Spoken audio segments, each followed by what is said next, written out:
La Genèse, chapitre 41. Au bout de 2 ans, Pharaon eut un songe. Voici, il se tenait près du fleuve. Et voici, 7 vaches belles à voir et grasses de chair montèrent hors du fleuve et se mirent à paître dans la prairie.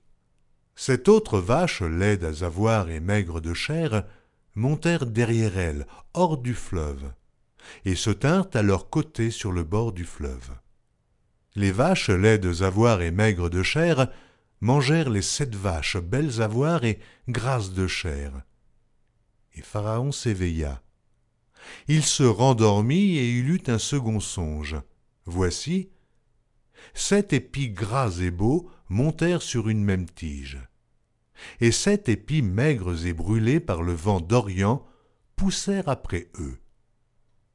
Les épis maigres engloutirent les 7 épis gras et pleins, et Pharaon s'éveilla. Voilà le songe. Le matin, Pharaon eut l'esprit agité, et il fit appeler tous les magiciens et tous les sages de l'Égypte.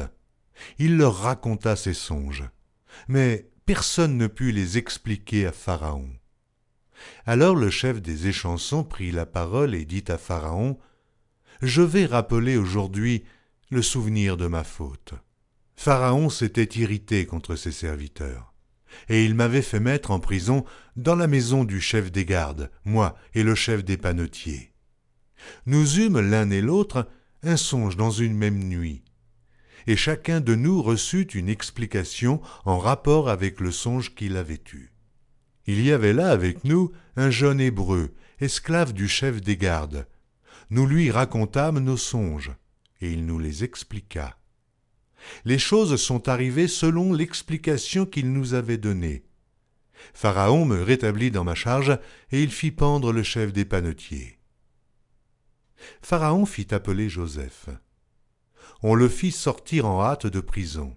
Il se rasa, changea de vêtements, et se rendit vers Pharaon. Pharaon dit à Joseph : « J'ai eu un songe, et personne ne peut l'expliquer. Et j'ai appris que tu expliques un songe après l'avoir entendu. » Joseph répondit à Pharaon en disant : « Ce n'est pas moi. C'est Dieu qui donnera une réponse favorable à Pharaon. » Pharaon dit alors à Joseph : « Dans mon songe, voici, je me tenais sur le bord du fleuve, et voici, 7 vaches grasses de chair et belles d'apparence montèrent hors du fleuve et se mirent à paître dans la prairie. 7 autres vaches montèrent derrière elles, maigres, fort laides d'apparence et décharnées. Je n'en ai point vu d'aussi laides dans tout le pays d'Égypte. Les vaches décharnées et laides mangèrent les 7 premières vaches qui étaient grasses. Elles les engloutirent dans leur ventre sans qu'on s'aperçût qu'elles y fussent entrées, et leur apparence était laide comme auparavant. Et je m'éveillai. Je vis encore un songe, 7 épis, pleins et beaux, qui montèrent sur une même tige, et 7 épis, vides, maigres, brûlés par le vent d'Orient, poussèrent après eux. Les 7 épis maigres engloutirent les 7 beaux épis. Je l'ai dit aux magiciens, mais personne ne m'a donné l'explication. Joseph dit à Pharaon : « Ce qu'a songé Pharaon est une seule chose. Dieu a fait connaître à Pharaon ce qu'il va faire. Les 7 vaches belles sont 7 années, et les 7 épis beaux sont 7 années. C'est un seul songe. Les 7 vaches décharnées et laides qui montaient derrière les premières sont 7 années. Et les 7 épis vides, brûlés par le vent d'Orient, seront 7 années de famine. Ainsi, comme je viens de le dire à Pharaon, Dieu a fait connaître à Pharaon ce qu'il va faire. Voici, il y aura 7 années de grande abondance dans tout le pays d'Égypte.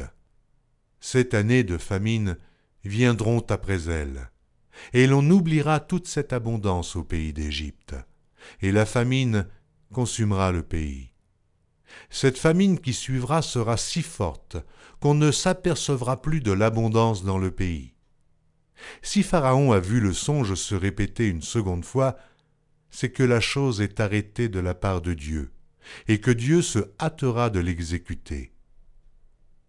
Maintenant que Pharaon choisisse un homme intelligent et sage, et qu'il le mette à la tête du pays d'Égypte. Que Pharaon établisse des commissaires sur le pays pour lever 1/5 des récoltes de l'Égypte pendant les 7 années d'abondance. Qu'il rassemble tous les produits de ces bonnes années qui vont venir. Qu'il fasse, sous l'autorité de Pharaon, des amas de blé, des approvisionnements dans les villes, et qu'ils en aient la garde.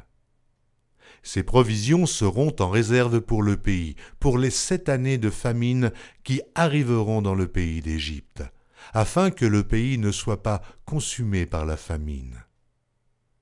Ces paroles plurent à Pharaon et à tous ses serviteurs. Et Pharaon dit à ses serviteurs, « Trouverions-nous un homme comme celui-ci, ayant en lui l'Esprit de Dieu ?» Et Pharaon dit à Joseph, « Puisque Dieu t'a fait connaître toutes ces choses, il n'y a personne qui soit aussi intelligent et aussi sage que toi. Je t'établis sur ma maison, et tout mon peuple obéira à tes ordres. Le trône seul m'élèvera au-dessus de toi. » Pharaon dit à Joseph, « Voici, je te donne le commandement de tout le pays d'Égypte. » Pharaon ôta son anneau de la main et le mit à la main de Joseph. Il le revêtit d'habits de fin lin et on lui mit un collier d'or au cou. Il le fit monter sur le char qui suivait le sien. Et l'on criait devant lui « À genoux !» C'est ainsi que Pharaon lui donna le commandement de tout le pays d'Égypte.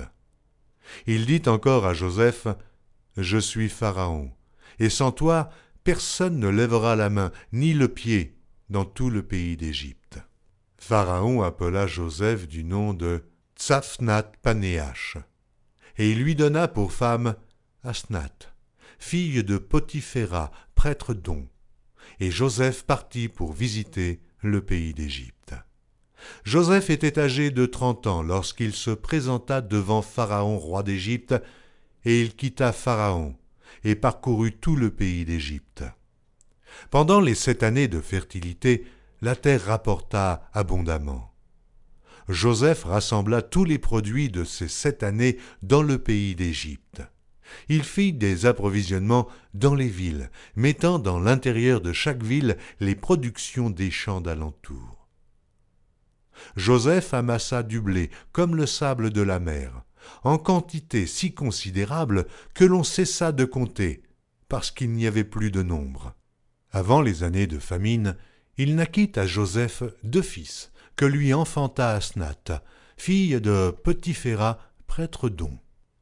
Joseph donna au premier-né le nom de Manassé, car, dit-il, « Dieu m'a fait oublier toutes mes peines et toute la maison de mon père. » Et il donna au second le nom d'Éphraïm, car, dit-il, « Dieu m'a rendu fécond dans le pays de mon affliction. » Les 7 années d'abondance qu'il y eut au pays d'Égypte s'écoulèrent. Et les 7 années de famine commencèrent à venir, ainsi que Joseph l'avait annoncé. Il y eut famine dans tous les pays, mais dans tout le pays d'Égypte, il y avait du pain. Quand tout le pays d'Égypte fut aussi affamé, le peuple cria à Pharaon pour avoir du pain. Pharaon dit à tous les Égyptiens, « Allez vers Joseph, et faites ce qu'il vous dira. » La famine régnait dans tout le pays. Joseph ouvrit tous les lieux d'approvisionnement et vendit du blé aux Égyptiens. La famine augmentait dans le pays d'Égypte. Et de tous les pays on arrivait en Égypte pour acheter du blé auprès de Joseph, car la famine était forte dans tous les pays.